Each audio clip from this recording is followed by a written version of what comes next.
Today, I'm going to give you a quick and simple startup toolkit that will allow you to get your company rolling. If you're a startup founder or are thinking about opening up your own company, stay tuned to hear how you can quickly and efficiently start making money.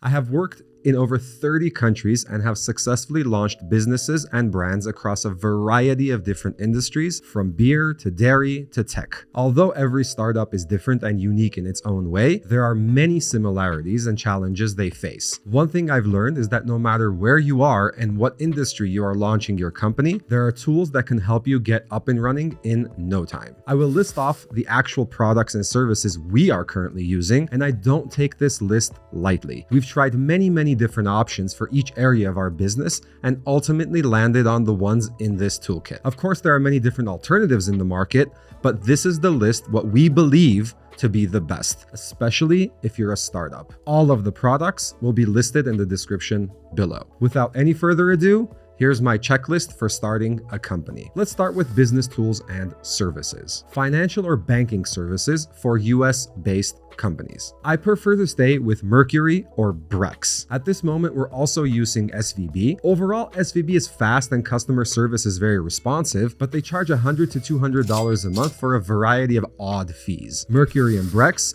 don't charge anything for a checking account. Not to mention that SVB's online banking, the UX is from the 90s and they still don't have virtual debit cards, so you have to wait for the physical card to arrive. This can slow down a bunch of processes, especially when you're trying to move fast. Payment processing. I'm not afraid to say that Stripe is the best. It's quick, efficient, and safe. Stripe also gives automatic credit lines based on your revenue, which is a great way to cover short-term cash flow needs. Some users prefer to pay via PayPal, so you have to deal with that. Set up Stripe first, and then quickly set up your PayPal account second. Accounting and documentation management. QuickBooks for accounting. Yes, it's very old school, but it still works very well. It's accepted by accountants and bookkeepers alike. Just a simple utility tool. Carta for cap table and stock option management, as well as to share data rooms with partners and VCs. I'm really enjoying Carta. The interface is ergonomic and intuitive. It shows where you have holdings in your entire portfolio, as well as allows you to share key information such as profit and loss statements with your shareholders and VCs. DocuSign for managing agreements and other signature required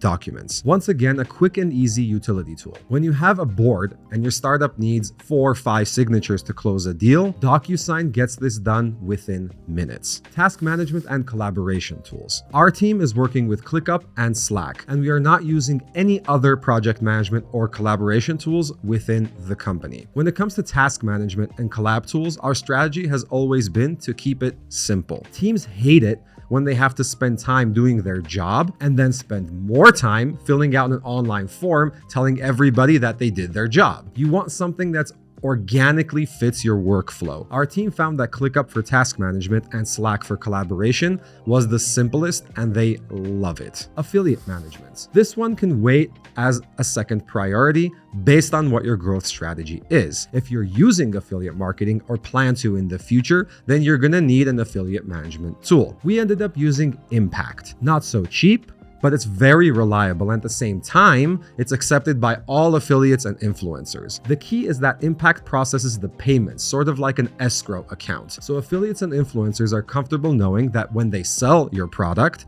they will get paid. Management dashboard tool. Once the ball gets rolling, you want to keep track of things like MRR, burn rate, churn, active users, acquisition cost, lifetime value, etc. The tool we're using is ChartMogul. I wouldn't call it the best of the best, but it's a solid value for money proposition. You might want to wait off on this one in the beginning, but once you have your MVP and have launched, then this is a great way to track your progress. The tools mentioned above should get your business up and running. Once things start moving, you as a founder will quickly realize that there are only 24 hours in a day, and that's simply not enough. You need to become more productive. You need to do more in less time if you want to be competitive. You will start thinking about productivity tools. Here's a list of my personal productivity tools I use every single day. Email. It's probably the most important thing that's ever been invented, and I have personally been using Google Workspace for more than a decade. There are many other custom email services in the market, but along with Google Drive, Sheets, Docs, and Calendar, it has become irreplaceable for me. The ecosystem is well designed and collaboration is a breeze. Editorial Tools or Typing Assistant. I always thought Grammarly was overhyped until I started using it. I'm a native English speaker and was under the impression that Grammarly is mainly for non-native speakers and students, but as a business professional, I can attest that it has changed the quality of our copywriting significantly. Quick tip here,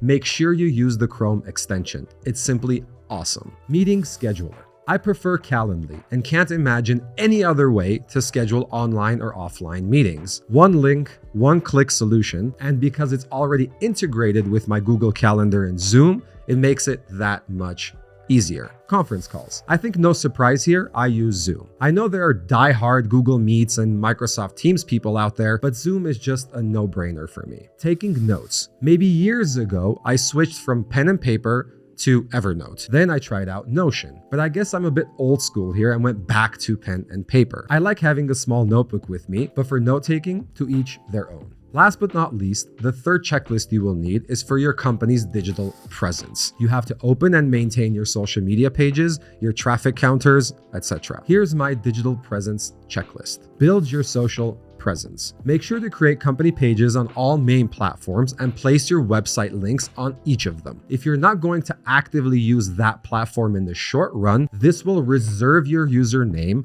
for when you want to activate it. LinkedIn, Facebook, Twitter, Crunchbase, and YouTube are number one priority. Open those first, open those now. You can also spend a little bit more time and book the usernames for Medium, Discord, Telegram, Instagram, and TikTok. Traffic and conversion tracking. I prefer Google Analytics, but it can also be accompanied by more advanced solutions like Hotjar or Heap Analytics. Also, don't forget to install Facebook Pixel if you're going to be running Facebook ads. The best way for me is to install Google Tag Manager to manage all of the tracking codes. Set up SSL and CDN. If your website or application is not hosted on other service providers like WordPress, Google Play, App Store, Shopify, etc. that already include both services, then my recommendation is Cloudflare. Can't complain.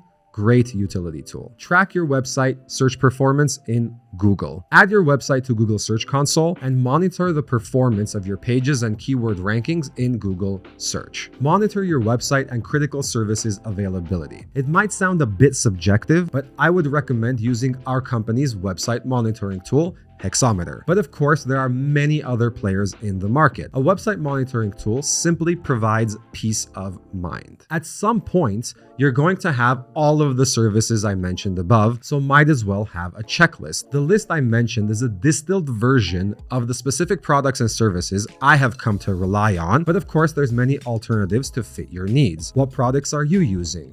Have I missed a critical tool? Let me know in the comments section below. I've made many mistakes in the past and learned from them. One of the key mistakes I have made was overusing tools. Having too many tools tends to lead to team fatigue. Keeping it simple is key. Only buy what you really need and will use day to day. Thanks for sticking around. If you like our content, please help us out and hit that subscribe button. I'll see you next week.